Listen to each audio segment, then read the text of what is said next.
결혼할 배우자의 조건으로 가슴 설레는 거. 네. 환상이라고 생각합니다. 요즘 조건과 조건으로 봐요. 심지어 결혼하고 1년 된 부인이 비전이 없다. 나 이 사람 믿고 못 살겠다. 성공할 것 같지가 않다. 그러면서 이혼하러 와요.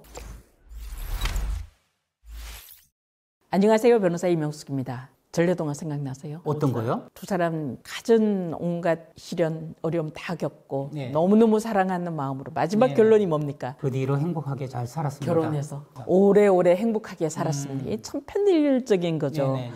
그래서 사랑하는 마음으로 결혼하면 해피엔딩이 될까요? 현실이? Yes or not 두 가지겠죠. 두 가지. 정말 사랑해서 결혼해서 너무나 사랑으로 한날 한시에 세상을 떠나는 부부도 있고 사랑해서 결혼했지만 이혼하는 부부도 있고 물론. 그러니까 그렇죠. 변호사님이 존재하는 거 아니겠습니까? 그렇죠. 저는 현실에 발을 딛고 네네. 그리고서 사랑해서 결혼을 하면은 잘 살 수 있다. 네네네. 근데 콩쥐팥쥐 신데렐라, 백설공주처럼 너무나 많은 신분의 차이와 여러 가지 그런 것들을 다 이겨내고 네네네. 현대판 신데렐라처럼 결혼을 한다. 그래서 결혼해서 오래오래 행복하게 살았습니다. 버전 2가 나온다면, 속편이 나온다면 반드시 이혼한 이야기가 나올 거라고 생각합니다. 사실 그 전래동화에서 네. 그런 이야기들이 많이 전해지는 이유를 저는 이렇게 생각을 하는데요. 드물기 때문에 그렇다. 네. 그러니까 모두의 희망을 담은 것이 전래동화로 만들어졌고 네. 그랬으면 좋겠다는 소망을 담은 게 신화로 남고 그런 거 아니겠습니까? 그게 요즘 현대판 아침 드라마, 막장 드라마로 연결되는 것일 수도 있죠. 저는 돌아가셨지만 그 신영복 교수님이 네. 결혼할 때 좋은 배우자는 누구인가에 네. 대해서 세 가지를 이야기했어요. 네. 첫 번째는 가슴이 설레는 사람. 현실감이 없어 보이는데요. 네. 그렇기 때문에 네. 결혼을 생각하죠. 계속 설레고 싶다는 게 그쵸, 있고 그쵸. 네. 두 번째로는 편한 사람. 네. 네, 네, 참 저 사람 좋습니다. 만나면 예, 편하다. 예. 그래서 결혼을 또 생각한다는 네. 거예요. 근데 가장 높은 단계는 뭐라도 하나 배울 게 있는 사람이라고 이야기를 했어요. 근데 저는 여기에 하나가 더 추가돼야 된다. 네. 현실적으로 괜찮은 사람이 추가돼야 된다고 생각이 드는데요. 현실적인 감이 이혼 전문 변호사인데요. 그렇죠. 교수님이 생각하는 현실적인 거, 결혼에 필요한 현실적인 게 뭡니까? 의식주죠. 의식주, 먹고 사는 거, 먹고 사는 경제적인 거. 그리고 무엇보다 우리 말이 통한다고 그러는데 정신적인 수준, 서로가 통할 수 있는 네. 비슷하게 중요하게 여기는 게 비슷한 것. 가치관이 비슷하고, 그렇죠, 그렇죠. 자라온 성장 환경이 비슷하고, 네네네. 이 추구하는 삶의 가치가 비슷하고 비슷한 사람. 네, 그리고 뭐니 해도 머니라는 생각이 들고요. 사실 변호사님으로서 이혼하는 부부들 보면 둘이 하나는 돈 문제가 있지 않나요? 저는 그걸 여쭤보고 그럼요. 싶은데요. 사실 외도가 제일 이혼 많이 한다라고 하는데요. 네네. 솔직히 말하면은 경제적인 이슈가 더 큽니다. 먹고 사는 게 해결되지 않으면 어느 한쪽이 생활비를 안 준다거나 아니면 너무 힘들거나 심지어 결혼하고 1년 된 부인이 비전이 없다. 남편이 나 이 사람 믿고 못 살겠다. 성공할 것 같지가 않다.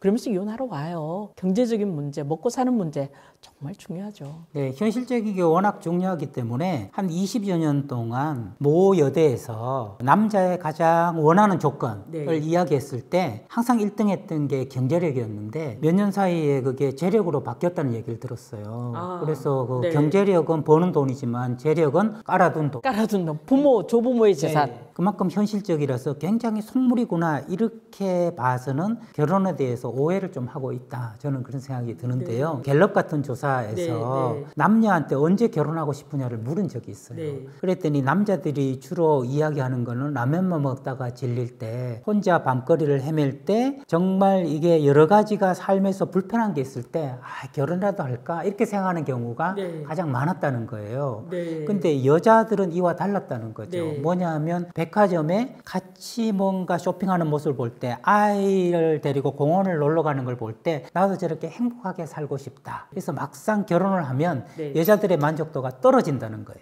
결혼은 현실이기 때문에 네. 이상이 아니기 때문에. 그런데 남자들의 만족도는 높아진다는 거죠.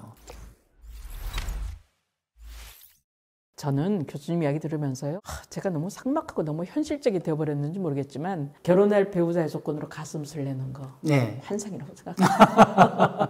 요즘 조건과 조건으로 봐요. 네. 물론 처음 만나면 두근거리고 가슴 설레겠죠. 경제적으로 힘들어서 도움을 받고 싶을 때, 내가 너무 힘들어서 정신적으로 기댈 때보다는 경제적으로 기대고 싶을 때 결혼 결심하신 분들이 좀 더 많아질 것 같아요. 사실 미국에서 이런 케이스가 있었는데 결혼을 100번 한 여자가 있었습니다. 실제로? 실화. 네. 생각입니다. 한 달에 한 번 꼴로 뭐 결혼하는 경우도 있고요. 어떤 해는. 네. 1년에 몇 번을 결혼한 사람도 있는데 그 여자는 뭐냐면 우리가 지금 이야기하는 사랑, 설레는 네, 사랑. 네.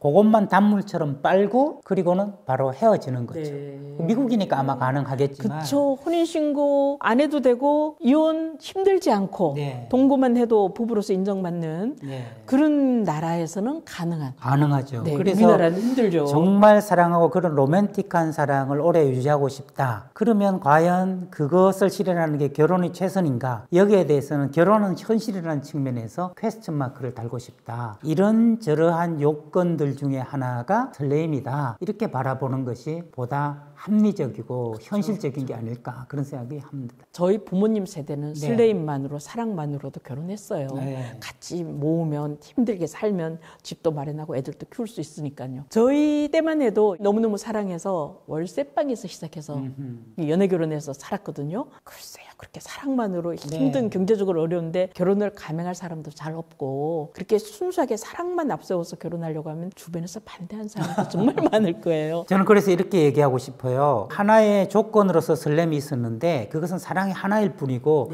결혼은 사랑하기 위해서 하는 거다. 저도 결혼해서 살아보니까 참 사랑은 사랑하고 부대끼면서 생기는 것이고 자녀를 출산하고 나서 깊은 사랑이 생긴다. 이게 너무 설레는 사랑만 가지고 인생의 모든 것을 걸기보다는 사랑도 다양한 종류가 있고 그것을 다 맛보기 위해서는 조건도 잘 맞는 결혼을 해서 진짜 사랑을 느끼는 게 좋지 않을까 그런 생각을 해봅니다. 저도 공감합니다. 네. 어느 정도 비슷한 조건, 너무 차이 나지 않는 내가 동의할 수 있는 그런 조건이 만나서 사랑하고 결혼하고 출산하고 그래야만 안정된 혼인생활을 할 수 있지 않을까. 좀 마음 아프긴 한데 옛날 소설책, 뭐 우리네가 알고 있는 영화 이런 거하고는 현실은 많이 다르다. 네. 라는 거 젊은 세대들에게 이야기해주고 싶습니다. 네. 연애는 연애, 결혼은 결혼이다.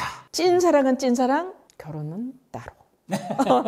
물론 정말 사랑해서 결혼하면 베스트죠. 꼭 그렇지 않기도 하다는 게 요즘 세태임을 다시 한번 이야기해보고 싶습니다.